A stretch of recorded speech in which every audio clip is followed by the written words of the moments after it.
नमस्कार बच्चों, बीए प्रथम वर्ष के विद्यार्थियों का कक्षा में स्वागत है। आज हम करने जा रहे हैं बच्चों भक्ति काल की सामान्य विशेषताएं या भक्ति काल की प्रवृत्तियां। आपको पता होगा हिंदी साहित्य के इतिहास में भक्ति काल को स्वर्ण युग कहा गया है। स्वर्णिम युग, सबसे सुंदर युग, सुनहरा युग। सोना कितना महंगा होता है और सोना कितना कीमती और उपयोगी होता है, हमेशा वो उतना ही वैसा ही रहता है, चाहे कोई सी ऋतु आए और चाहे कोई सा देशकाल हो। ऐसे ही भक्ति काल के अंदर जिन कवियों ने, जिन संतों ने अपनी जो रचनाएं लिखी, उन रचनाओं का जो मूल मंतव्य था, उन रचनाओं की जो शिक्षा थी, उन रचनाओं के अंदर जो मानवीय मूल्य थे, वो इतने कीमती हैं कि इस काल को हिंदी साहित्य के अंदर स्वर्ण युग के नाम से अभिहित किया गया है। तो हम जानते हैं, आज जानने की कोशिश करते हैं कि आखिर भक्ति काल की क्या विशेषता है, यानी भक्ति काल में जो काव्य रचा गया उसकी सामान्य प्रवृत्तियां क्या है, उसकी सामान्य विशेषताएं क्या है, अर्थात इस युग में जितने भी संत और भक्त कवि हुए, उन भक्त कवियों की रचनाओं के अंदर सार चीज क्या थी। तो बच्चों, इसकी पहली विशेषता है मानवीय मूल्यों की स्थापना।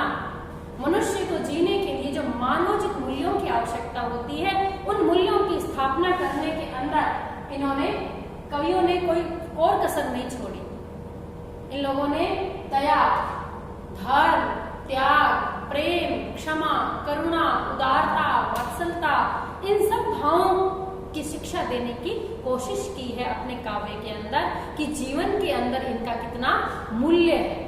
वो स्पष्ट कहते हैं, गोस्वामी तुलसीदास जी कहते हैं रामचरितमानस में, दया धर्म का मूल है, पाप मूल अभिमान, तुलसी दया न छोड़िए, जबल की घट में प्राण। यानी दया को इतना महत्वपूर्ण बताया है। कहीं अहिंसा भी बल दिया है, तो कहीं उन्होंने क्षमा की बात कही है कि क्षमा कर देना चाहिए ताकि हृदय के शूल मिट जाए।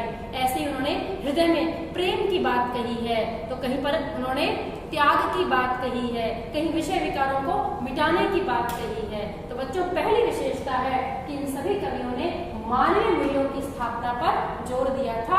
और दूसरी जो विशेषता है इनकी, वो है बच्चों आत्मशुद्धि पर बल। आत्मशुद्धि पर बल के लिए इन्होंने स्पष्ट कहा कि बाहरी शुद्धि से कुछ नहीं होगा, जब तक हमारी आत्मा शुद्ध नहीं होगी, भीतर शुद्धिकरण जब तक नहीं है, हमारा अंतःकरण जब तक निर्मल नहीं है, तब तक उसके अंदर वो ब्रह्म की उपासना या ब्रह्म का स्वरूप नहीं आ सकता। उन्होंने कहा कि जब तक कपट के किवाड़ जुड़े हुए हैं, जड़े हुए हैं, तब तक अंतःकरण में उस निर्मल परमात्मा तत्व का प्रवेश नहीं हो सकता। कबीरदास जी ने कहा, केसन कहा बिगाड़ियो, जो मूंडे सो बार, मन को क्यों नहीं मूंडिए, जामे बसे विकार। हमारे अंदर जो विकार है, काम, क्रोध, मद, लोभ, मोह, बच्चों ये तो मन के अंदर निवास करते हैं। तो कबीरदास जी ने आत्मशुद्धि पर बल दिया, गोस्वामी तुलसीदास जी ने आत्मशुद्धि पर बल दिया, जायसी ने बल दिया, सूरदास ने बल दिया कि आत्मशुद्धि होना जरूरी है। अंतःकरण की निर्मलता होने पर ही भक्ति उसमें प्रवेश कर सकती है। तीसरी विशेषता है हमारी भक्ति काल की आचरण की पवित्रता। जो भी आचरण हम कर रहे हैं, हमारी आदत के अंदर है, जो हमारा आचरण है, दूसरों के साथ जो व्यवहार करते हैं, उसमें पवित्रता होनी आवश्यक है। क्योंकि जब तक हमारे आचरण में पवित्रता नहीं है, केवल दिखावा है, ढोंग है, तब तक ना तो हमारा भला हो सकता है और ना ही हम किसी दूसरे का भला कर सकते हैं। इसमें साफ कबीरदास जी ने माला फेरने वाले हिंदुओं के लिए कहा, माला फेरत जुग भया, गया न मन का फेर, कर का मन का छाड़ दे, मन का फेर।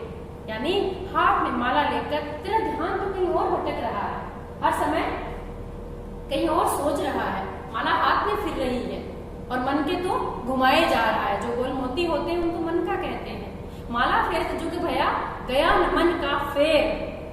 मन के अंदर जो विकार हो तो वैसे के वैसे ही है, मन ने भटकना नहीं छोड़ा है।